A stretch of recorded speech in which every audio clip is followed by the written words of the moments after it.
Assalamualaikum warahmatullahi wabarakatuh. Perkenalkan, saya Sylvia Yolanda dengan NIM 2001131 akan menjelaskan tentang perbedaan metode kolorimetri dan turbidimetri. Yang pertama akan kita bahas kolorimetri. Kolorimetri adalah metode analisa kimia yang digunakan untuk menentukan konsentrasi suatu senyawa kimia atau unsur kimia dalam suatu larutan dengan bantuan reagen warna.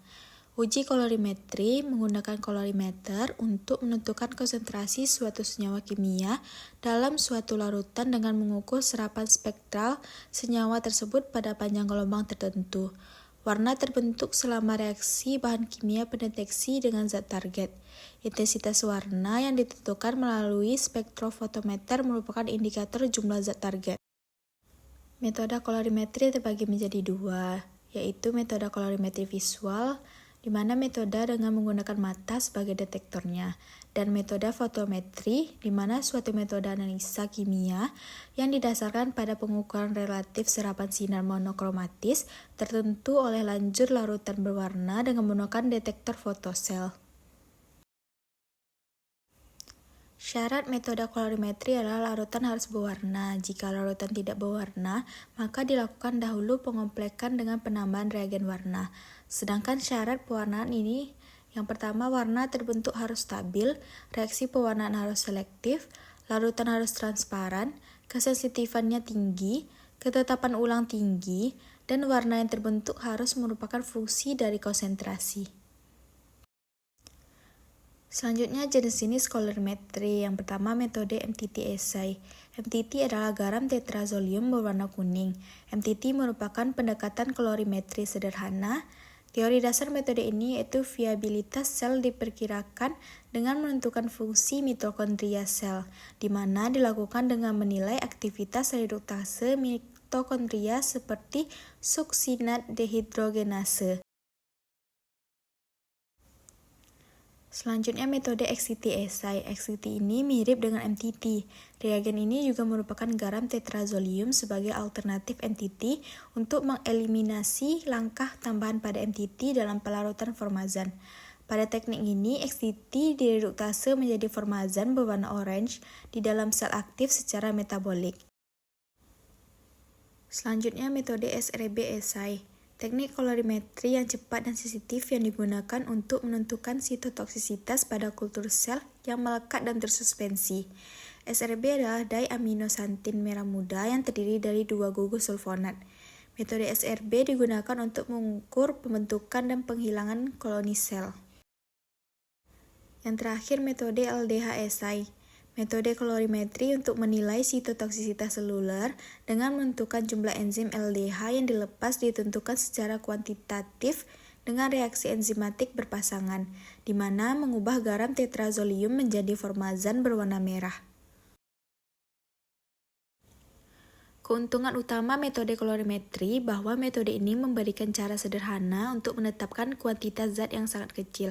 Kendala-kendala yang dihadapi pada metode ini yang pertama reagen pewarnaan sulit didapatkan dan harganya mahal. Yang kedua untuk mendapatkan warna spesifik dibutuhkan kondisi tertentu dan yang terakhir kepekaan detektor mata berbeda-beda. Selanjutnya materi turbidimetri. Turbidimetri merupakan analisis kuantitatif yang didasarkan pada pengukuran kekeruhan atau turbidan dari suatu larutan akibat adanya partikel padat dalam larutan setelah sinar melewati suatu larutan yang mengandung partikel tersuspensi.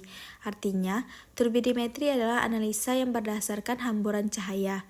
Hamburan cahaya terjadi akibat adanya partikel yang terdapat dalam larutan. Partikel ini menghamburkan cahaya ke segala arah yang mengenainya. Metode pengukuran turbiditas dapat dikelompokkan dalam 3 golongan. Yang pertama, pengukuran perbandingan intensitas cahaya dihamburkan terhadap intensitas cahaya yang datang. Yang kedua, pengukuran perbandingan intensitas cahaya yang diteruskan terhadap cahaya yang datang. Dan yang terakhir, pengukuran efek ekstingsi yaitu kedalaman di mana cahaya mulai tidak tampak di dalam lapisan yang keruh.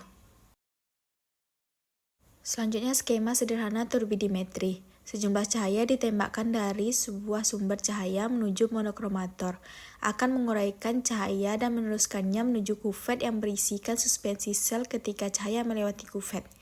Maka terjadi 3 kemungkinan, yaitu cahaya akan diserap sebagian oleh partikel tersuspensi, sebagian cahaya diteruskan, dan sebagiannya lagi menyebar ke segala arah. Jumlah cahaya yang diserap akan sebanding dengan jumlah partikel tersuspensi. Pengukuran dilakukan dengan spektrofotometer. Prinsip kerja dari turbidimetri yaitu menghitung jumlah cahaya yang diteruskan dan mengkalkulasikan jumlah cahaya yang diabsorpsi oleh partikel dalam suspensi untuk menentukan konsentrasi substansi yang ingin dicari. Jumlah cahaya yang diabsorpsi akan bergantung pada jumlah partikel dan ukuran partikel. Semakin besar dan banyak jumlah partikel, maka jumlah cahaya yang diabsorpsi akan semakin besar, dan untuk penentuan kadarnya digunakan spektrofotometer cahaya. Faktor-faktor yang mempengaruhi intensitas sinar yang dihamburkan. Yang pertama, jumlah partikel yang berada dalam larutan. Semakin banyak jumlah partikel yang ada dalam larutan, semakin besar intensitas sinar yang dihamburkan. Yang kedua, ukuran partikel. Semakin besar ukuran partikel, maka intensitas sinar yang dihamburkan akan semakin besar. Yang ketiga, indeks bias relatif antara partikel dengan medium. Indeks bias berbanding lurus dengan kerapatan, maka semakin besar indeks bias menyebabkan intensitas sinar yang dihamburkan semakin banyak. Yang keempat, panjang gelombang yang digunakan dengan analisa besaran kekeruhan harus dipertahankan stabil selama pengukuran itu untuk perlu ditambahkan emulgator. Faktor-faktor yang mempengaruhi bentuk dan ukuran partikel tersuspensi.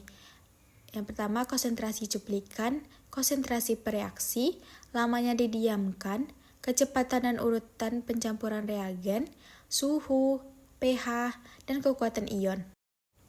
Kelebihan dan kekurangan turbidimetri. Kelebihannya yang pertama, metode yang cukup sederhana dan cepat dalam mengikuti pertumbuhan mikroorganisme.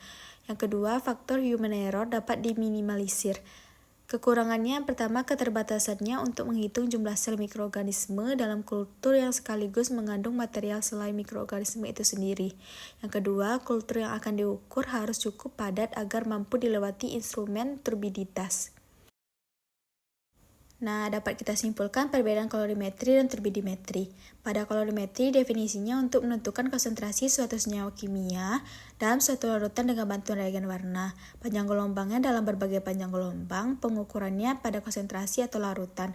Sedangkan pada turbidimetri, definisinya pengukuran kekeruhan atau turbidan dari suatu larutan akibat adanya partikel padat dalam larutan setelah sinar melewati suatu larutan yang mengandung partikel tersuspensi.